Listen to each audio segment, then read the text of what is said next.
స్వాగతం. శ్రీకాకుళం ఇచ్చాపురం నియోజకవర్గంలో అభిదయ సైకిల్ యాత్ర ప్రారంభించి ఇచ్చాపురంలో 1300 కిలోమీటర్ల సుదీర్ఘ సైకిల్ యాత్ర చేస్తూ పోలీస్ సిబ్బంది డ్రగ్స్ వద్దు బ్రో అంటూ సైకిల్ యాత్ర పాయకరావుపేట నుండి ఇచ్చాపురం వరకు జిల్లాలు కలుపుకొని మండలాలు దాటుకుంటూ యువతకు గ్రామాలను కలుపుకుంటూ డ్రగ్స్ పై అవగాహన చేస్తూ అలాగే కాలేజీలో చదువుతున్న పిల్లలకు తల్లిదండ్రులకు కూడా డ్రగ్స్ వద్దు బ్రో, దానివల్ల కలిగే అనర్థాలను వివరిస్తూ తమ ప్రయాణాన్ని సాగించారు.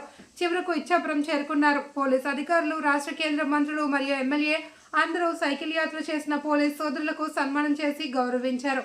సభను ఉద్దేశించి పలువురు మాట్లాడారు.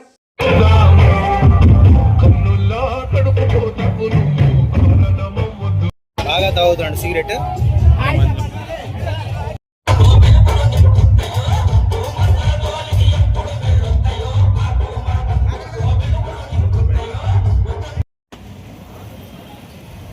మన వాయిస్ తీసుకుంటాడు. ఎదురుగా మా మేడం చెప్పాను. అదే ఇక్కడే కదా.